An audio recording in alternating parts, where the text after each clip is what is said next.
vous êtes sur un secteur, alors vous êtes sur le bassin de la Nive, vous êtes le plus au sud d'entre nous. Hein. On est les deux opposés ce matin, moi je suis plus au nord, plus au sud. Et donc vous intervenez sur un grand bassin versant. Oui, tout à fait. Oui, donc le bassin versant de la Nive qui fait à peu près 100 000 hectares. Donc, depuis Bayonne jusqu'à la montagne basque, pour ceux qui connaissent, jusqu'à peu près Irati. Donc ça fait à peu près 100 km de long, quoi. Sur au plus large, presque 100 km de large aussi. D'accord. Voilà. Bon, alors qu'est-ce qui fait que vous vous êtes lancé dans cette démarche? Donc c'est un syndicat mixte. Oui. Ça regroupe différentes communes. Voilà, 46 communes du bassin versant, plus la communauté l'agglomération Côte Basque à Bourg, qui concerne notamment Bayonne, Biarritz, Anglet, Côte-d'Armos. D'accord. Voilà. Et donc vous, votre point d'entrée, c'est la protection de la ressource en eau. Oui. Vous êtes chargé en gros de la protection de la ressource sur l'ensemble du grand bassin versant. Voilà. Alors pour expliquer un petit peu le contexte, donc ce bassin versant qui est relativement grand, il a la particularité aussi d'être sacrément fourni en cours d'eau, parce qu'on a plus de 1000 km de cours d'eau, donc grands cours d'eau affluents et chevelus. On a quand même la chance d'avoir un territoire qui est quand même relativement, enfin même fortement agricole, puisqu'on est dans la montagne basque, hein, mais quand même avec une diversité d'enjeux et voilà, entre l'amont et l'aval, puisque ce territoire il se finit à Bayonne, où là on a quand même des thématiques ou des enjeux qui se rapprochent plus de l'urbain, et avec des enjeux aussi touristiques, puisque là on est sur la côte basque et on a voilà, tout l'enjeu touristique. Et en fait, historiquement, donc avant 2000, vous disiez tout à l'heure qu'on avait gagné la bataille, notamment du bactério. Je vous dirais, on l'a gagné techniquement, hein, mais on ne l'a pas gagné économiquement, puisqu'on le disait tout à l'heure, même si on sait techniquement traiter la bactério, bah, ça a un coût aujourd'hui, et un coût assez important. Et en fait, vous êtes sur des eaux de surface ou sur des eaux de nappe? Voilà, alors au niveau du bassin versant, on a un gros enjeu d'eau potable, et notamment en eau de surface. En fait, on a un captage à Ustaritz, donc sur l'aval du bassin versant, en rivière, qui alimente 200 000 personnes et 400 000 personnes en été, en fait. Ça alimente une bonne partie de la côte basque. Et donc voilà, et historiquement, il y avait ce problème de qualité bactériologique, avec un arrêté d'interdiction de baignade, notamment dans la rivière. Donc on avait notre enjeu eau potable, et on avait aussi un enjeu qu'on a aujourd'hui, hein, vous devez le voir aux infos de temps en temps en été, la fermeture des plages, due voilà, au problème notamment bactérieux.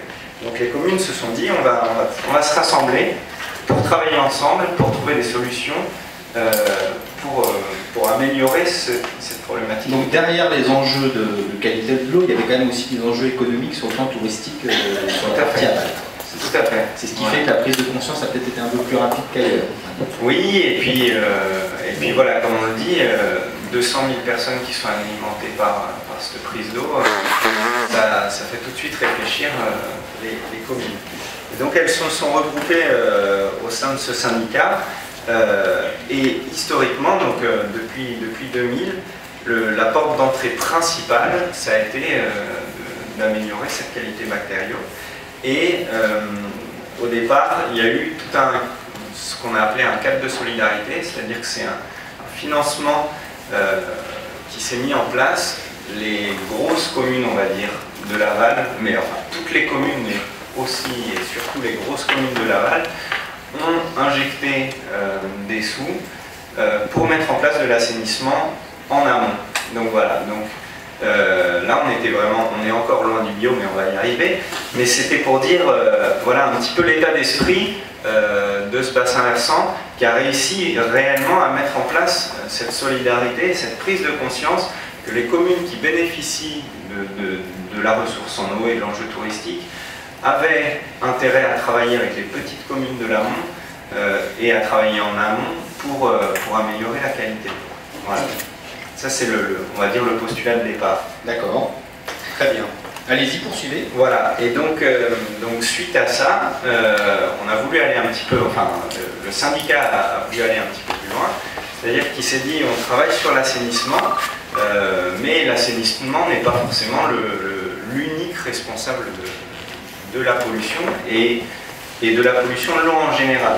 Puisque finalement on a un peu de chance dans le sens où on est sur un bassin versant où on a moins de problèmes de pesticides ou de nitrates. Mais ça ne veut pas dire qu'il ne faut pas travailler dessus, parce que finalement c'est un peu comme la médecine chinoise. Si on est en bonne santé et qu'on peut rester en bonne santé, c'est le mieux. Voilà, donc c'est un peu l'état d'esprit. Donc le syndicat s'est mis à travailler avec le monde agricole et en 2008 a lancé un grand diagnostic des exploitations agricoles qui sont situées le long du cours d'eau pour voir un petit peu quelles étaient les pratiques positives et négatives. Et suite à ça, s'est mis à proposer une animation depuis 2010 avec les agriculteurs et avec des partenaires qui nous aident à mettre en place cette animation pour améliorer les pratiques. Voilà, on se rapproche du bio, on n'est pas encore... On y arrive. Donc ça peut... donc l'agriculture, une bonne partie de l'agriculture sur notre territoire, donc on est sur un territoire de montagne, donc c'est quand même principalement de l'élevage avec des petites exploitations, par exemple 250 brebis, quelques vaches sur 30 hectares. Donc on est sur un type d'agriculture qui est un petit peu particulier. Mais voilà, et donc typiquement sur la gestion des effluents, la gestion des tas de fumier qu'historiquement l'agriculteur mettait au bord du cours d'eau puisque son père faisait comme ça, voilà, on a pu travailler là-dessus et réfléchir ensemble pour faire évoluer ces pratiques et amener à mettre en place des pratiques qui étaient plus respectueuses et plus intéressantes pour l'environnement.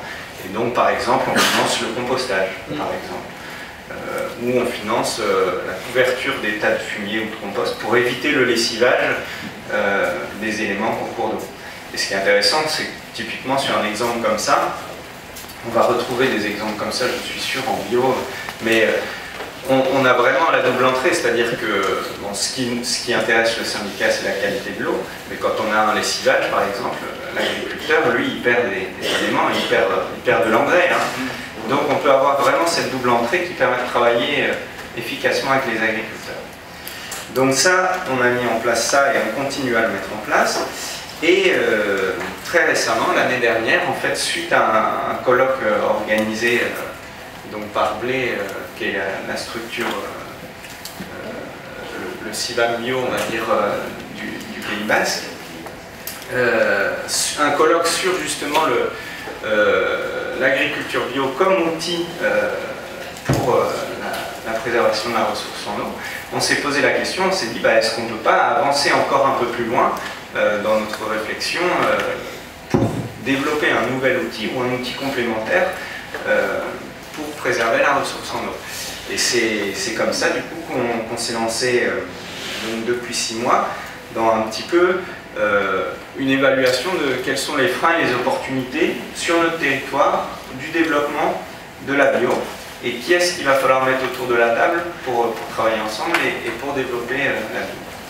Voilà. Et donc, ça c'est l'étape ultime, on va dire, voilà, qui est devant vous. Voilà, disons que cette étude-là, donc on l'a réalisée sur les 6 derniers mois, et il y a certaines conclusions qui sont intéressantes, notamment justement, on avait des a priori, enfin, ouais, peut-être des a priori au départ de se dire la vision de l'agriculture bio, alors je parle pour notre territoire, mais la vision de l'agriculture bio au sein du monde agricole, c'est la peste, ils ne veulent pas en entendre parler.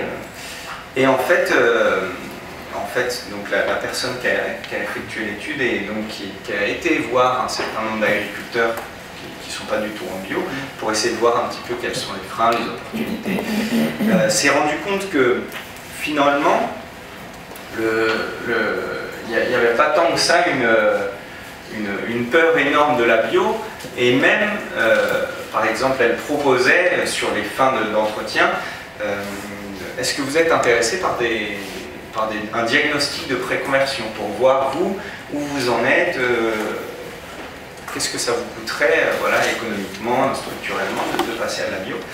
Et la quasi-totalité des agriculteurs, même ceux qui étaient le plus loin, on va dire, de la bio, étaient intéressés par ce type de diagnostic. Voilà.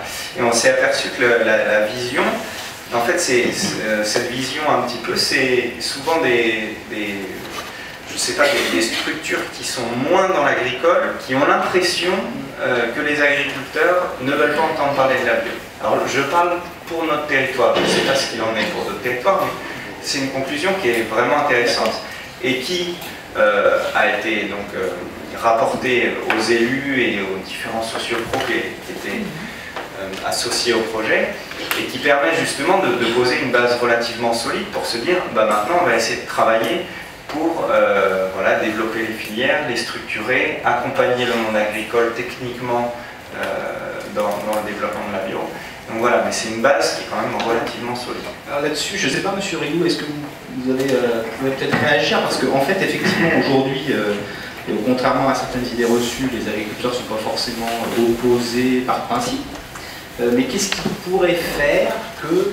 Alors on a parlé avec votre exemple des aides à la conversion, une aide économique à faire que l'on puisse se convertir en bio pour passer les 4-5 années de conversion, parce que avant d'être en bio, il y a toute une phase de conversion qui fait qu'on ne vend pas encore ces produits au prix, on va dire, de la bio. Mais qu'est-ce qui pourrait faire? Est-ce qu'il y a une bataille de l'image peut-être à gagner autour de l'agriculture biologique aujourd'hui? Qu'est-ce qu'on pourrait mettre en œuvre pour faire en sorte que plus d'agriculteurs aient envie de se convertir? Là encore, il y a plusieurs facettes à développer. La bataille dans le lien au consommateur, elle est gagnée. Ouais, je pense, oui. Elle est gagnée puisque on est en manque de produits par rapport à la demande. Hein, on est en complet déséquilibre. Maintenant, il faut qu'on gagne la confiance de mes confrères, mes consoeurs. Oui, mais alors, est-ce que, vous dites qu'on a gagné la bataille des consommateurs en termes d'image, mais est-ce qu'aujourd'hui on a une structuration de filière qui permet voilà, donc de la réponse c'est ça, c'est qu'il faut d'abord qu'on mette des conversions en place, qu'on mette la production en place, par évidemment la structuration de filière. Je pense que dans des régions comme la vôtre, il y a peut-être des fois le souci un petit peu du chevauchement, on le connaît, hein. On est donc sur des labels officiels, il y a 3 types de labels, le bio, le label rouge et les AOP et les IGP. Et parfois, il faut le dire, on a un petit peu un chevauchement, une confrontation sur les lieux de concurrence, il faut le dire, sur les appellations géographiques protégées, parce que si c'est bio, donc il faudrait inventer des systèmes pour que et l'AOP et l'IGP et la bio soient mis ensemble. Et je vais même plus loin, c'est qu'il faudrait aussi que le label rouge puisse entrer, puisque le label rouge garantit les qualités organoleptiques d'un produit. Donc on pourrait très bien imaginer un métallogo ministériel qui nous dise on vous garantit l'origine, le fait que ça soit un produit de qualité gustative, et en plus on vous garantit l'effection bio. Enfin, c'est une réflexion un peu, j'extrapole question là, mais donc qu'est-ce qu'il faut faire? Voilà, c'est essentiellement la production aujourd'hui. Alors après, allez, je vais rebondir sur ce que je voulais dire, parce qu'en fait, moi je ne pensais pas que vous alliez me poser cette question-là, je vais vous dire autre chose. Je vous pose des pièges, je vous donner ma réponse. Donc le thème d'aujourd'hui, c'est les territoires. Ouais. Donc il faut continuer de faire la politique de la demande. Je me permets. Vous avez vu, on a plusieurs territoires. On a M. Bonnet qui vient d'un territoire voilà, qui nous a fait une présentation qui allait un peu en entrée générale. On a un territoire très différent de M. Bonnet. Je peux encore passer la parole à Mme de François, mais on a encore des territoires. On a une très grande diversité de territoires qui se lancent dans des démarches bio, et parfois même des territoires, je ne sais pas si vous avez retenu, M. Poinon nous a dit, en fait on n'a pas vraiment de problème. On n'a pas vraiment de problème de qualité d'eau chez nous. Bon, sur la bactério certes, mais sur les pesticides et les nitrates, pas trop. Voilà, et pourtant, ce territoire réfléchit à cette hypothèse de conversion en bio. Je viens d'un territoire qui n'a pas de réel problème sur sa ressource principale de qualité d'eau. Et pourtant, je vous en parlerai plutôt cet après-midi dans un atelier, mais pourtant je viens d'un territoire où les élus, à une époque, se sont dit, bah, finalement, c'est un captage structurant, stratégique, et pourquoi pas passer en bio. Donc c'est pas parce que d'ailleurs on n'a pas de problème qu'on n'imagine pas de passer en bio. La diversité des territoires nous démontre que c'est pas parce qu'on est sur un territoire urbain, il n'y a pas besoin d'être sur un territoire extrêmement rural pour se lancer dans ce type de démarche. Donc, sur les territoires, selon vous? Sur les territoires, évidemment, il faut qu'il y ait de la prescription, une prescription globale, à la production et à l'achat. Et finalement, dans cette salle, vous êtes tous prescripteurs. Il y a des services, il y a des politiques. On va pas leur demander de lever la main. Et je sais quoi des services. Les miens sont au fond de la salle, ils sont influents, c'est une bonne chose. Et pourtant, l'alimentation, l'agriculture, pour moi c'est quelque chose de très très politique. Le développement durable il est toujours bâti sur le triptyque économie, on en a parlé tout à l'heure, social, on en a assez peu parlé. Rappelons, je crois que Sylvie tu l'avais dit, mais l'agriculture biologique en France c'est 4% des surfaces, mais c'est 7% de l'emploi. Donc ça vous intéresse, vous élus, vous êtes intéressés par le fait que l'agriculture biologique est favorable au développement de l'emploi sur vos territoires. L'aspect santé, on l'a abordé, mais pas suffisamment, c'est un tellement, mais il est grave, il est très très grave. Référez-vous à l'étude de l'INSERM de l'année dernière, qui a compilé 150 études internationales qui démontrent que les pesticides, oui, sont dangereux, c'est avéré, c'est la science qui le dit, sur des grands cortèges de maladies neurodégénératives, sur un certain nombre de cancers, sur le développement infantile et sur la subfertilité. Et puis il y a le développement, le problème, le triptyque, l'autre aspect, l'autre pied, c'est l'environnement. Je crois que la démonstration a été faite, mais pour moi c'est insuffisant. Ça ne suffit pas parce que ça fait appel à autre chose, ça fait appel à la gouvernance et à la citoyenneté de l'agriculture. Et là ça devient essentiel. Rappelons que dans notre pays, nous ne sommes plus que 500 000 exploitants, c'est-à-dire qu'on est à moins d'1% de la population. Or, l'alimentation, l'agriculture, l'aménagement du territoire, toutes ces thématiques, elles doivent être ouvertes à tous nos concitoyens. C'est-à-dire qu'il n'est pas question, et dans notre corporation, on a beaucoup de mal à lâcher ce pouvoir politique, agricole, du développement agricole de nos territoires à nos concitoyens. Et ça, c'est indispensable, c'est fondamental. Vous avez le droit, vous avez l'autorisation suprême démocratique d'interférer, d'agir sur votre schéma alimentaire, sur la qualité de vos eaux, sur la protection de la santé de vos enfants, de vos petits-enfants, des générations futures. C'est absolument indispensable. Donc vous êtes prescripteur et il faut mettre ça en œuvre.